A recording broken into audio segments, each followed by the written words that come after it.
एक बहुत पुरानी कहावत है कि शौक को कभी पाला नहीं जाता, कांच के खिलौनों को कभी उछाला नहीं जाता। मिल जाती है मंजिल कोशिश करने पर, हर बात को किस्मत पर टाला नहीं जाता। नमस्कार दोस्तों, आज के वीडियो में करेंगे हम 19 जुलाई के करंट अफेयर पे। देखिए, आज की वीडियो में जितने भी करंट अफेयर हैं ये सभी के सभी आपकी सभी आगामी परीक्षाओं के लिए मोस्ट इंपॉर्टेंट है। तो शुरू से लास्ट तक वीडियो बने रहिए और इस वीडियो को पूरा देखने के बाद आप इसकी पीडीएफ फाइल भी डाउनलोड कर सकते हैं नीचे डिस्क्रिप्शन बॉक्स में, और हमारे टेलीग्राम चैनल पे दोनों जगहों पे आपको इस वीडियो की पीडीएफ मिल जाएगी। और साथ में आप पूरे 2019 का, 2018 का और 2020 का, ठीक है, ये सारे पीडीएफ जो है आप फ्री में डाउनलोड कर सकते हैं। पूरे ईयरली करंट अफेयर वाले जनवरी से लगाए दिसंबर तक के, इन सब की लिंक डिस्क्रिप्शन बॉक्स में दी गई है। और साथ में 2021 की पीडीएफ भी जो है आप डाउनलोड कर सकते हैं। तो सभी की लिंक डिस्क्रिप्शन बॉक्स दी गई है। आप जितना चाहें उतना पढ़ाई का आनंद ले सकते हैं और सफलता प्राप्त कर सकते हैं अपनी आगामी परीक्षाओं में। और देखिए, जो लोग नए हैं वो चैनल को सब्सक्राइब करके बेल आइकन जरूर प्रेस कर देंगे और वीडियो को लाइक और शेयर भी करिएगा। और साथ में टेलीग्राम चैनल की लिंक डिस्क्रिप्शन बॉक्स में दी गई है, वहाँ पे क्लिक करके इसको ज्वाइन कर लीजिए और फेसबुक पेज को भी ज्वाइन कर लीजिएगा। ये सारे लिंक आपको डिस्क्रिप्शन बॉक्स में मिल जाएंगे। तो चलिए शुरू करते हैं। देखिए, आज का हमारा पहला प्रश्न है कि लद्दाख ने 2025 तक अपने यूनियन टेरिटरी यानी कि केंद्र शासित प्रदेश को, यानी कि लद्दाख को ऑर्गेनिक बनाने के लिए किस राज्य सरकार के साथ समझौता किया है। तो देखिए, अभी हाल ही में लद्दाख के प्रशासन ने 2025 तक लद्दाख को ऑर्गेनिक बनाने के लिए सिक्किम के साथ जो है समझौता किया है। और देखिए, जो आपका ये ऑर्गेनिक बनाने का उद्देश्य है, ये क्या चीज़ है, मैं आपको थोड़ा सा डिटेल बताऊंगा, इसको ध्यान सुनिएगा। देखिए, लद्दाख का टारगेट है कि 2025 तक जो है लद्दाख को एक प्रामाणिक ऑर्गेनिक केंद्र शासित प्रदेश बनाना है। और इसके लिए जो है इसको 3 चरणों में पूरा किया जाएगा। जो पहला चरण होगा, इस पहले चरण में 500 हेक्टेयर भूमि को जो है लद्दाख में ऑर्गेनिक में परिवर्तित किया जाएगा। और इसके उद्देश्य जो है कुल 85 गांवों की पहचान की गई है, जो स्टेज 1 में 500 हेक्टेयर भूमि को जो है जहां पर जो है ऑर्गेनिक करना है। और देखिए, जो दूसरा स्टेज यानी कि सेकेंड स्टेज होगा, इसमें 82 गांवों को चिन्हित किया गया है और इन 82 गांवों के कुल 10,000 हेक्टेयर क्षेत्रों के साथ जो है कवर किया जाएगा, यानी कि 10,000 हेक्टेयर क्षेत्रों को ऑर्गेनिक किया जाएगा। और जो तीसरा चरण होगा, इसके तहत जो लद्दाख का प्रशासन है, इसने जो है कुल 79 गाँवों का चयन किया है। और इन 79 गाँवों के जितने भी भूमि क्षेत्र होंगे, मतलब उन सभी को कवर कर लिया जाएगा। यानी कि 3 स्टेप में पूरे के पूरे जितने भी कृषि योग्य भूमियां हैं उन सभी को जो है कवर किया जाएगा। और आपको बता दूं, जो आपका सिक्किम है, सिक्किम के बारे में खास क्या बात है कि सिक्किम के साथ लद्दाख को समझौता करना पड़ा अपने पूरे राज्य को ऑर्गेनिक करने के लिए। देखिए, सिक्किम जो है ये अपने सभी कृषि भूमि प्रमाणिक ऑर्गेनिक के साथ पहला 100% जो है ऑर्गेनिक राज्य है। यानी कि अगर सिक्किम की बात करें तो सिक्किम जो है भारत का 100% जो है ऑर्गेनिक स्टेट है। और सिक्किम में जो है देखिए, 100% ऑर्गेनिक स्टेट बनाने के लिए वहाँ के प्रशासन ने क्या किया, जितने भी केमिकल फर्टिलाइजर यानी कि रासायनिक उर्वरक हैं, कीटनाशक हैं, इनके उपयोग और बिक्री पर प्रतिबंध लगा दिया। यानी कि ऑर्गेनिक खेती होती क्या है। देखिए, ऑर्गेनिक खेती में हम क्या करते हैं, कीटनाशकों का उपयोग नहीं करते हैं, साथ में केमिकल फर्टिलाइजर का उपयोग नहीं करते हैं। देखिए, आपने अगर कहीं ऑब्जर्व किया होगा, अगर आप गांव से होंगे तो आपको पता भी होगा कि ऑर्गेनिक खेती जो होती है उसमें खाद की मतलब केमिकल फर्टिलाइजर के रूप में वहाँ पर जो है गोबर की खाद का यूज़ किया जाता है। और कुछ ऐसे मतलब फर्टिलाइजर होते हैं, जैसे कि मान लीजिए वर्मी कल्चर हो गया, तो केंचुए वेचुओं का प्रयोग करते हैं। मतलब कुछ नेचुरल तरीके से खेती होती है, वहाँ पर केमिकल फर्टिलाइजर का कोई यूज़ नहीं होता है। और जो आपका कीटनाशक होता है, देखिए कीटनाशक के रूप में जो है नीम का तेल यूज़ कर लेते हैं, या फिर कई सारे पौधों के एक्सट्रैक्ट होते हैं, उनका छिड़काव करते हैं कीटनाशक के रूप में। तो ये होती है ऑर्गेनिक खेती। बहुत सारे लोग सिटी के हैं, यानी कि शहर के हैं, दिल्ली, मुंबई और बेंगलुरु बड़े शहरों वाले, उनके लिए मैंने बता दिया ऑर्गेनिक खेती क्या होती है। दूसरा प्रश्न की, हाल ही में किस राज्य में इलेक्ट्रिक बाइक टैक्सी योजना 2021 शुरू की गई है। तो देखिए, इलेक्ट्रिक बाइक टैक्सी योजना 2021 को कर्नाटका में शुरू किया गया है। और इस योजना का उद्देश्य यह है यात्रा के समय को कम करना। कैसे? देखिए, आपने देखा होगा, अगर आप कार से जा रहे हैं, जाम में फंस गए हैं, तो आपको जल्दी जगह नहीं मिलती है, साइड नहीं मिलता है, आप आगे नहीं बढ़ पाते हैं। लेकिन अगर आपके पास बाइक है तो आपको थोड़ा थोड़ा स्पेस मिलता रहता है, आप आगे बढ़ते रहते हैं। तो वही है, यात्रा के समय को कम करता है ये बाइक वाला जो टैक्सी योजना है। और बस, रेलवे और मेट्रो स्टेशनों तक पहुंचने में जो है आपको सुविधा होगी। कम समय में जो है आप इस इलेक्ट्रिक बाइक टैक्सी जो है पहुंच सकते हैं। देखिए, कर्नाटक इलेक्ट्रिक बाइक टैक्सी योजना 2021 जो है ये स्वरोजगार को बढ़ावा देगी और पर्यावरण के अनुकूल वातावरण को बढ़ावा देगी, ईंधन संरक्षण, सार्वजनिक परिवहन को मजबूत करेगी और संबंधित उद्योगों की स्थापना को प्रोत्साहित करेगी। तो ये सारे बेनिफिट हैं। देखिए, वैसे अभी देखिए पेट्रोल बहुत महंगा हो गया है और मैं तो कह रहा हूँ कि गाड़ी से यानी कि बाइक से चलना हो तो ये जो है मतलब एक तरीके से कहा अच्छा भी नहीं है स्वास्थ्य के लिए।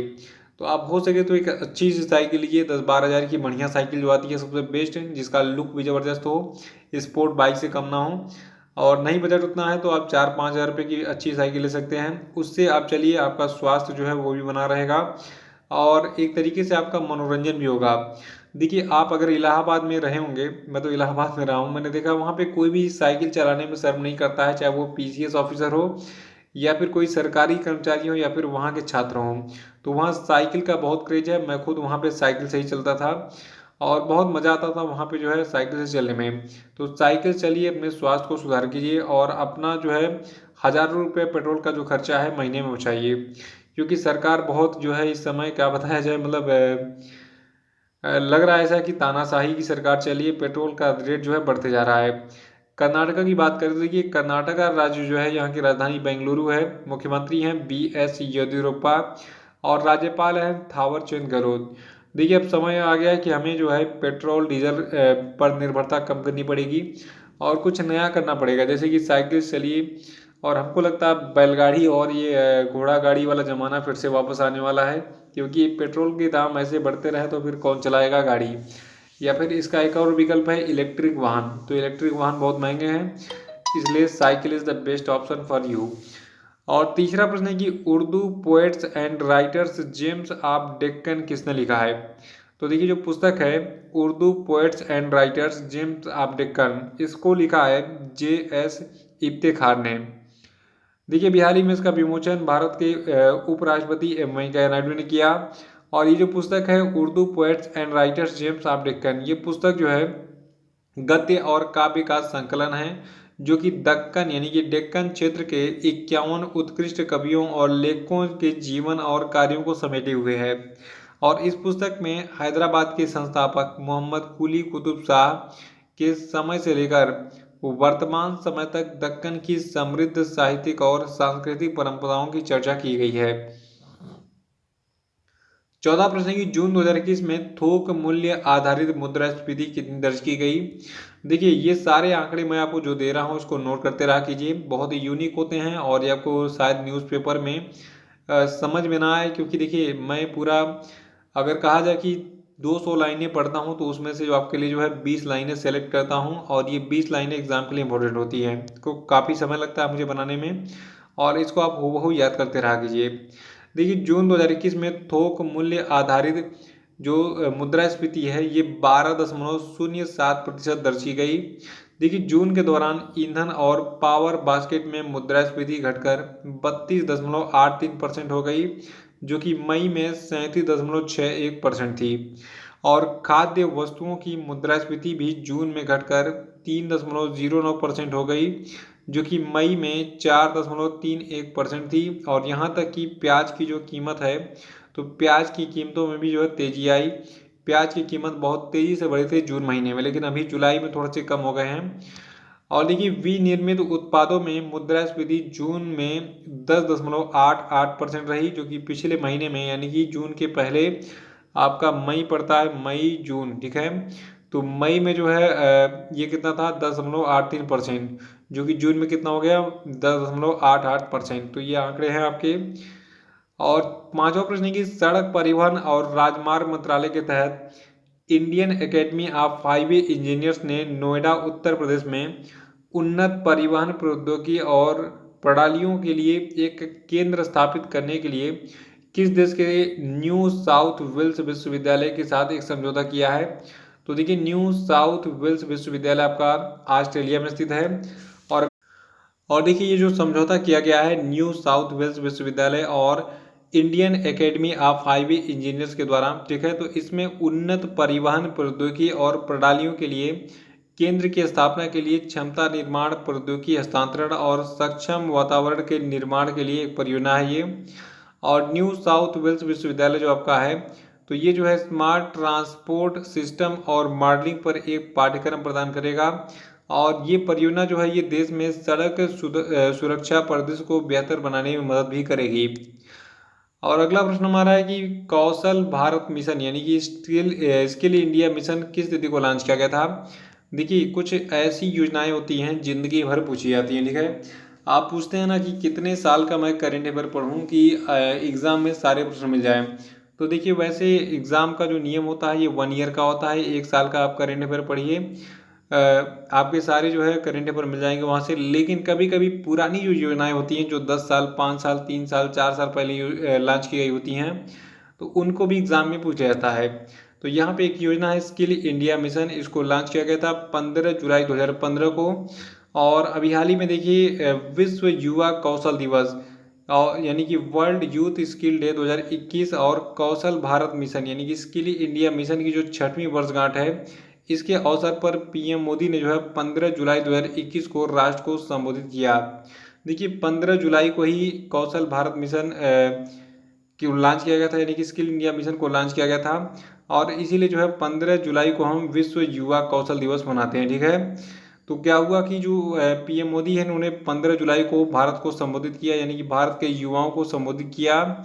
और यहाँ पर इन्होंने अपने संबोधन में बताया कि स्किल इंडिया मिशन के तहत अब तक जो है कुल 1.25 करोड़ युवाओं को ट्रेनिंग दी जा चुकी है, यानी कि 1 करोड़ 25 लाख युवाओं को ट्रेनिंग दी जा चुकी है कौशल भारत मिशन के तहत। और 7वां प्रश्न की हाल ही में केंद्रीय मंत्रिमंडल ने राष्ट्रीय आयुष मिशन को अगले कितने वर्षों तक जारी रखने की मंजूरी दी है। तो देखिए जो केंद्रीय मंत्रिमंडल है इसने राष्ट्रीय आयुष मिशन को अगले 5 वर्षों तक जारी रखने की मंजूरी दी है। और अब ये योजना जो आपकी है यानी कि राष्ट्रीय आयुष मिशन योजना जो आपकी है ये 1 अप्रैल 2021 से 31 मार्च 2026 तक लागू की जाएगी। और देखिए कोई भी योजना अगर सुचारू रूप से चलानी है तो उसके लिए फंड की जरूरत होती है, इसलिए केंद्र सरकार ने 5 वर्षों में निवेश की जाने वाली योजना के लिए कुल 4,607.30 करोड़ रुपए यानी कि देखिए इस टोटल अमाउंट में जो केंद्रीय शेयर होगा ये होगा आपका 3,000 करोड़ रुपए का और राज्यों का शेयर होगा 1607.30 करोड़ रुपए, ठीक है। तो इसको आवंटित किए हैं। और देखिए जो आपका ये आपका राष्ट्रीय आयुष मिशन है, ठीक है। तो इस मिशन को पहली बार 15 सितंबर 2014 को लॉन्च किया गया था जब मोदी जी की नई नई सरकार बनी थी। 8वां प्रश्न है कि एनटीपीसी लिमिटेड द्वारा किस राज्य में देश की सबसे बड़ी सौर फोटोवोल्टिक परियोजना का निर्माण किया जाएगा। तो देखिए एनटीपीसी लिमिटेड के द्वारा गुजरात में भारत की सबसे बड़ी सौर फोटोवोल्टिक परियोजना का निर्माण किया जाएगा। देखिए भारत का सबसे बड़ा बिजली उत्पादक एनटीपीसी लिमिटेड जो है ये गुजरात के खवाड़ा में कच्छ क्षेत्र के रण में जो है देश की यानी कि भारत की सबसे बड़ी सौर फोटोवोल्टिक परियोजना का निर्माण करने जा रहा है। और इस सौर ऊर्जा पार्क की क्षमता कितनी होगी 4.75 गीगावाट। और ये देखिए 4.75 गीगावाट में है, वाट में ये आपका होगा कितना 4,750 मेगावाट, ठीक है। और देखिए इस परियोजना का निर्माण एनटीपीसी की अक्षय ऊर्जा शाखा एनटीपीसी अक्षय ऊर्जा के माध्यम से किया जाएगा। और देखिए एनटीपीसी की बात करें तो इसके अध्यक्ष और एमडी है श्री गुरदीप सिंह और स्थापना 1975 में हुई थी, मुख्यालय इसका नई दिल्ली में है। 9वां प्रश्न है कि हाल ही में किसने टोक्यो ओलंपिक का चीयर सॉन्ग हिंदुस्तानी वे लॉन्च किया। तो देखिए हिंदुस्तानी वे नाम के इस चीयर सॉन्ग को AR रहमान ने लॉन्च किया है। देखिए आप तो बता दूं कि जो आपका ये हिंदुस्तानी वे नाम का चीयर सॉन्ग है, ठीक है, टोक्यो ओलंपिक के लिए। तो इसकी गायिका हैं अनन्या बिरला, ठीक है। अनन्या बिरला ने संगीत उस्ताद AR रहमान के साथ मिलकर इस टोक्यो ओलंपिक के लिए तैयार भारतीय खिलाड़ियों के लिए एक चीयर सॉन्ग को लॉन्च किया है।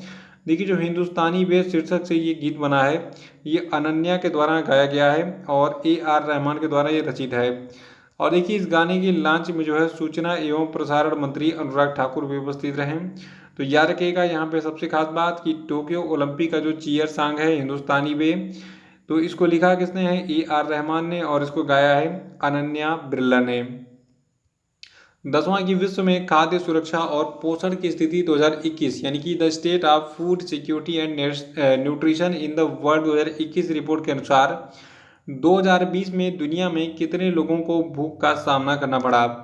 देखिए, ये ऐसी जितनी भी रिपोर्टें होती हैं उनको आप ध्यान दिया कीजिए। देखिए, विश्व में खाद्य सुरक्षा और पोषण की स्थिति 2021 रिपोर्ट के अनुसार 2020 में 720 से 811 मिलियन लोगों के बीच में इतने लोगों को जो है दुनिया में भूख का सामना करना पड़ा। देखिए, एग्जैक्ट आंकड़ा नहीं है, एक आंकड़ा बताया गया है कि लगभग 720 से 811 मिलियन लोग जो है ये भूख से पीड़ित हैं, यानी कि भूख से ये कुछ भी कहा जाए मतलब भूख से प्रताड़ित हुए हैं। देखिए, जो आपका UNFAO यानी कि विश्व में खाद्य सुरक्षा और पोषण की स्थिति रिपोर्ट है, ठीक है। तो इसमें ये कहा गया है कि 2020 में दुनिया में 720 से 811 मिलियन लोगों को भूख का सामना करना पड़ा, जो कि 2019 की तुलना में लगभग 161 मिलियन अधिक है। देखिए, कोरोना महामारी अगर चल रही थी 2020 में, तो उस समय बहुत सारे लोग बेरोजगार भी हो गए थे और इसीलिए जो है इन भूख से पीड़ित लोगों की संख्या बढ़ी 2020 में। तो और देखिए, इस रिपोर्ट में कुछ और भी बातें कही गई हैं। इस रिपोर्ट में बताया गया कि विश्व में 2020 में भूखे लोगों की संख्या कितनी थी, 720 से 811 मिलियन के बीच में, ठीक है।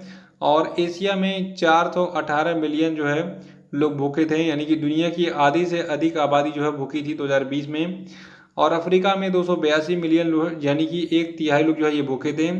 लैटिन अमेरिका और कैरिबियन में जो है 60 मिलियन लोग जो है ये भूख से पीड़ित थे। 2020 में लगभग 2.37 बिलियन लोगों के पास पर्याप्त भोजन नहीं था और 2019 में 320 मिलियन लोगों के लोग वृद्धि हुई भूख से पीड़ित लोगों की, ठीक है। और स्टंटिंग से प्रभावित 5 वर्ष से कम आयु के बच्चे जो है ये कितने रहे, 22.0%, यानी कि 149.2 मिलियन। और देखिए, वेस्टिंग से प्रभावित 5 साल से कम आयु के बच्चे जो थे, ठीक है, तो ये आपके रहे 6.7%, यानी कि 45.4 मिलियन। और अधिक वजन वाले 5 वर्ष से कम आयु के बच्चे जो रहे तो इनका संख्या कितना रहा, 5.7%, यानी कि 38.9 मिलियन। और एनीमिया यानी कि रक्त अल्पता से प्रभावित प्रजनन आयु की महिलाओं का प्रतिशत कितना रहा, 29.9%। और 6 महीने से कम आयु के शिशुओं का प्रतिशत जिन्हें विशेष रूप से स्तनपान कराया गया, ये 44% रहे। ये आंकड़े हैं, मतलब अभी हाल ही में ये जारी किए गए हैं विश्व में खाद्य सुरक्षा और पोषण की स्थिति रिपोर्ट 2021 में, ठीक है। तो इसको आप नोट कर सकते हैं। और यहाँ पे जो सबसे खास बात मैंने बताई है कि 2020 में दुनिया में टोटल 720 से 811 मिलियन के बीच में जो है लोग जो है ये भूख का सामना किए, यानी कि भूख से पीड़ित रहे। तो ये थे आपके आज के सभी महत्वपूर्ण करेंट अफेयर। और हम बात कर लेते हैं आज के सभी क्वेश्चन अपडेट पे। तो सभी लोग कमेंट बॉक्स में आंसर बताएंगे। देखिए, पहला प्रश्न आपके लिए कि हाल ही में किस राज्य में गर्भवती महिलाओं के लिए कोविड टीकाकरण अभियान मात्र कवचम शुरू किया गया, बताइए। दूसरा आपके लिए कि भारत की पहली पॉड टैक्सी कहां पर चलाई जाएगी, बताइए। तीसरा कि हाल ही में किस राज्य में बोनालू उत्सव मनाया गया, बताइए बोनालू उत्सव क्या होता है। अगर आपको याद है तो पूरी डिटेल बता दिए कि बोनालू उत्सव में किस देवी की पूजा की जाती है। चौथा प्रश्न आपके लिए कि हाल ही में किस पुलित्जर पुरस्कार विजेता भारतीय फोटो पत्रकार का निधन हो गया, बताइए। पांचवा प्रश्न आपके लिए कि विश्व अंतर्राष्ट्रीय न्याय दिवस या फिर अंतर्राष्ट्रीय आपराधिक न्याय दिवस, या जिसको अंतर्राष्ट्रीय न्याय दिवस भी कहते हैं, ये कब मनाता है, बताइए। और अब हम बात करेंगे कल के पूछे गए सभी क्वेश्चन आपके के क्षेत्रों की। तो पहला प्रश्न था कि हाल ही में किस रेलवे स्टेशन का नाम बदलकर बनारस रख दिया गया है। तो देखिए, इस रेलवे स्टेशन का नाम है मंडुआडीह रेलवे स्टेशन। और दूसरा प्रश्न था कि किस व्यक्ति को राज्यसभा में सदन का नेता नियुक्त किया गया है। तो देखिए, इनका नाम पीयूष गोयल है। और तीसरा था कि जुलाई 2021 में पीएम मोदी ने किस स्थान पर रुद्राक्ष सम्मेलन केंद्र का उद्घाटन किया। तो देखिए, ये प्लेस आपका वाराणसी है। और चौथा था कि हरियाणा के किस शहर में देश का पहला अनाज एटीएम खोला गया। तो देखिए, गुरुग्राम में इसको खोला गया है। और पांचवा था कि हाल ही में शाहरुख खान और संजय दत्त के बाद किस भारतीय को दुबई ने गोल्डन वीजा जारी किया है। तो ये जो है सानिया मिर्जा को जारी किया गया है। तो इसी प्रश्न के साथ ये वीडियो ही समाप्त होता है। आपको ये वीडियो कैसा लगा कमेंट बॉक्स में जरूर बताइए और वीडियो को लाइक और शेयर जरूर कर दीजिएगा।